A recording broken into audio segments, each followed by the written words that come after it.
Okay, the next game is a PlayStation port favorite of mine, Croc, Legend of the Gobos.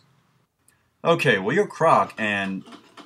Whoa, what the hell? Where the hell is Croc's head? Wow, this has never happened before. The backgrounds are tripping balls and Croc is headless and glitchy. I feel like Croc has just entered the world of Doctor Who.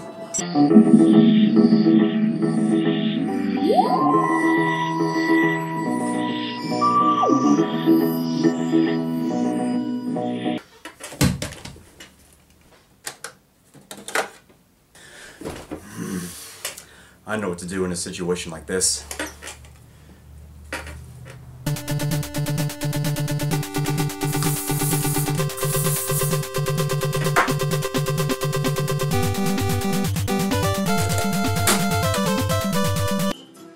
Alright, there we go.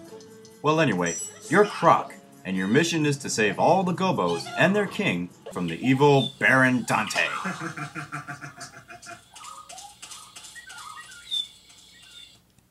The game strongly resembles the PlayStation version, but there are a few differences. The camera in the Saturn version is too close to Croc, when the PlayStation version actually gave him a lot of space. Plus the PlayStation 1's controls are pretty good, and when you run and attack, it isn't all wavy like the Saturn version. In the Saturn version, it's almost like Croc's drunk, and it's really hard for him to move perfectly straight.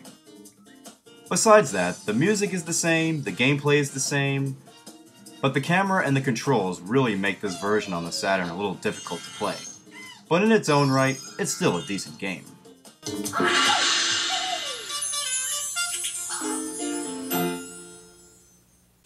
Okay, the next game is Ultimate Mortal Kombat 3.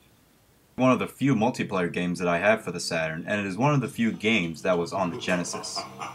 Why? Well anyway, in comparison there's really not much to say, except for one thing which I'll explain later. And there's also no real explanation for this game because you pretty much already know what it is. You choose your character, reach the top of Shao Kahn's tower, kill everyone else, defeat Shao Kahn, win a prize. My favorite one to fight is Motaro. Good God, I remember him being so hard to beat. But now, I can beat him easily. Yeah, you don't fuck with Shiva. Flawless victory. But that can't be said for Shao Kahn. My God, what a sick mofo. The game has many other things like the cheat code bar to unlock characters, and a tournament to also win prizes. Now here is my only complaint.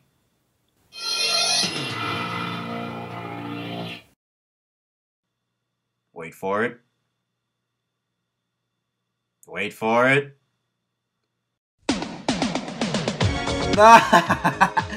Nah, I'm sorry. I just wanted to rickroll you all. But in all seriousness here, it's the loading time. Yeah, that's right, the loading time. The loading time is so horrible when the Genesis version took like merely a second. Why, Saturn? Why are you degrading something easy like a loading time? But overall, besides that, it's a great fighting game, great memories, but like I said before, the worst loading time you can possibly imagine.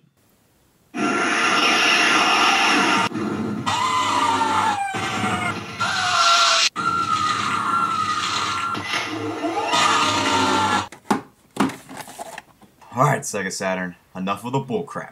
It's time to get serious. Next is the Panzer Dragoon series. In the first game, a man on a dragon is killed after he tries to chase around another dragon. Before his death, he lands and tells a nearby hunter to stop another dragon from reaching a certain tower.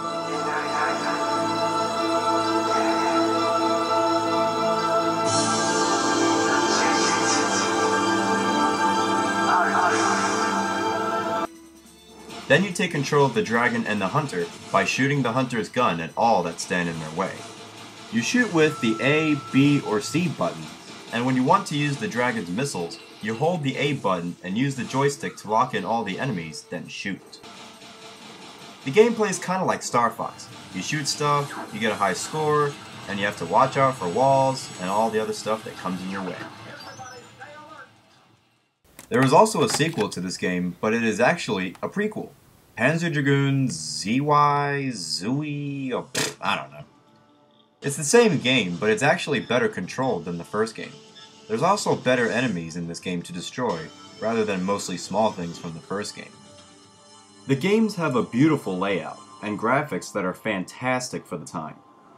Not to mention that its soundtrack is probably one of the most memorable that the Saturn had to offer.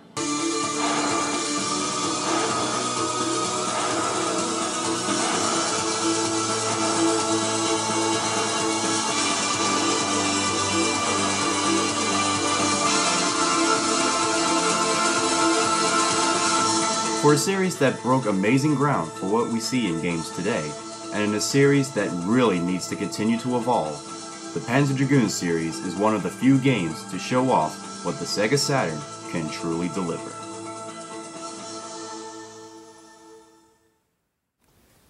Okay, next we got Street Fighter, the movie, the game.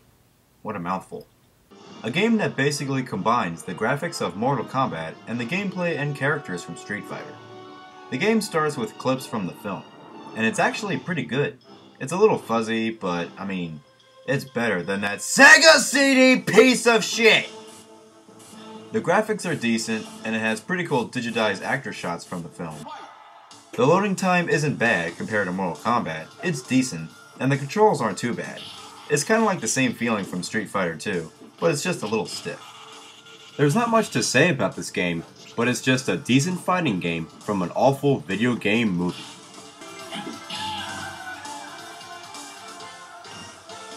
You win!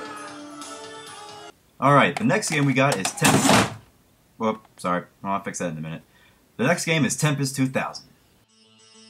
I guess if anything comes close for a video game being trippy, this is one of them.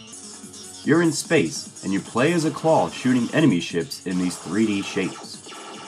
You collect power-ups that help you shoot faster, and later you'll get help from a droid cube that assists you to help kill all the other enemies. Not to mention that its soundtrack has a pretty cool techno-electronic feel to it.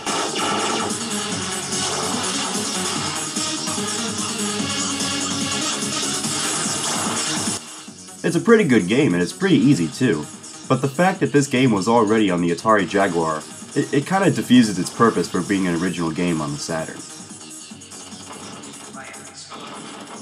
Alright, let me just fix this up a bit. Alright, now we got, if I can get it out. Alright, here we go. A triple game arcade classic pack. Virtual Fighter, Virtual Cop, and Daytona USA. Let's start with Virtual Fighter 2. You have 10 characters to select from, and... Whoa, wait a minute. Akira?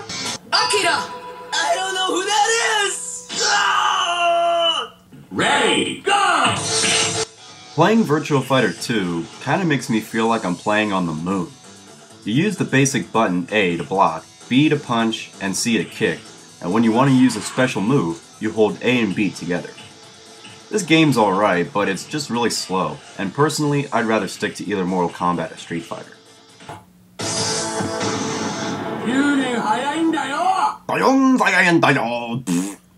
Alright, now we've got Daytona USA.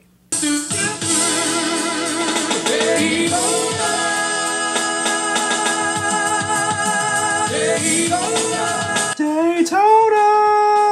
Oh my god, I can't get that out of my head! Gentlemen, start your engines.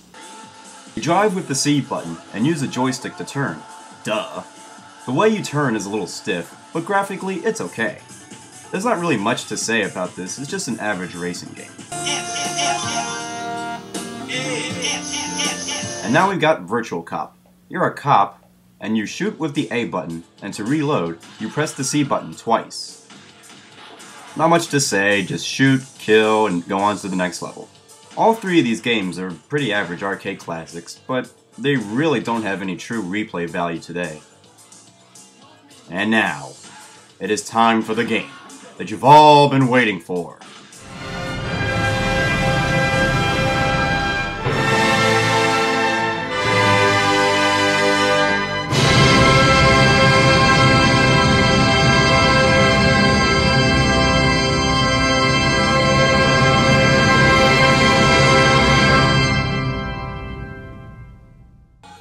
You have two character storylines to choose from. but in the end you'll have to finish both or you won't complete the game. The children's names are Clarice and Ellie, and they both have certain dreams that are interrupted by the Nightmare King Wise Man.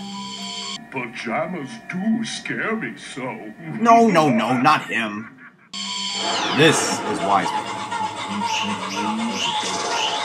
In order to save the children from having these nightmares, you play as Knights, a flying jester thingy who flies around collecting blue marbles and other goodies so that he can destroy the 5 colored barriers. And after you destroy them, you get a giant colored ball that you must bring back to your starting point. When you've collected all 5 of the balls, you go on to face the evil servants of Wise Man, and in each level there are certain patterns of how to destroy them. I'm not going to show you all of them, but I'll just show you a couple of my favorites. For instance, this one is Rila.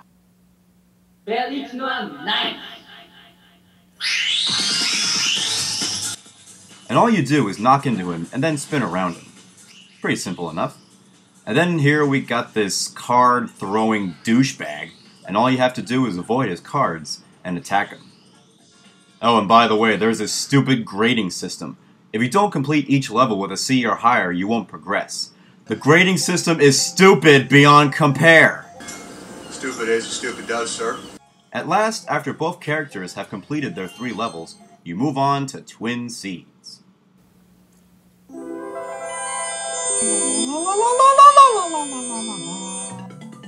This level is my favorite, mainly because it's at nighttime, and you play as the kids and not knights. Not to mention that its soundtrack is catchy and awesome.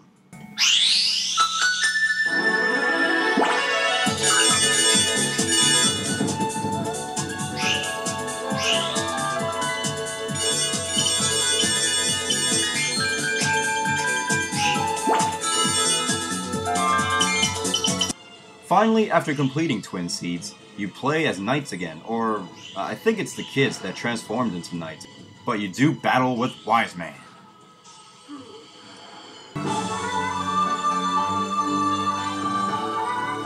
Next to the Panzer Dragoon games, Nights into Dreams is one of the best games that the Saturn has to offer.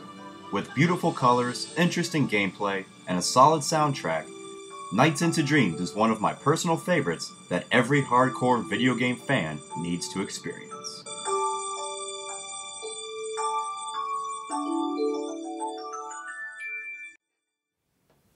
Well, that's the Sega Saturn for you. It's not a bad console at all. The design of the console is really cool, and I love the name, Sega Saturn. I mean, come on! That's like the best name for a console. But it really just has a lackluster set of games for us to enjoy.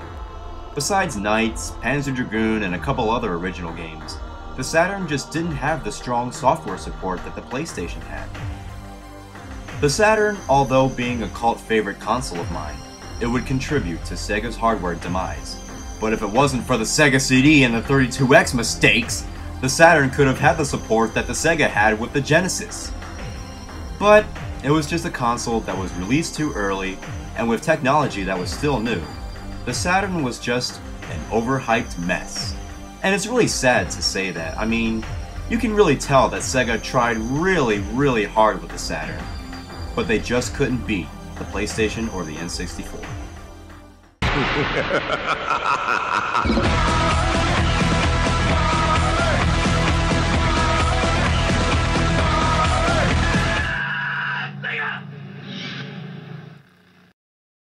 So the Sega Saturn, to me, it's just a... Oh my god. Oh my god! My package! Thanks, mailbox! You're welcome, jackass!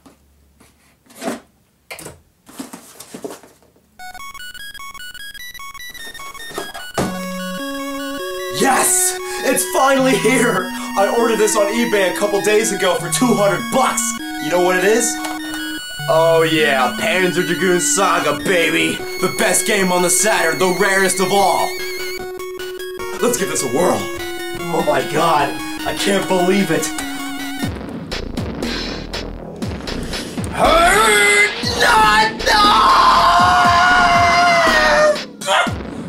Nice try, Dork. But you're never getting that game while I'm in your head.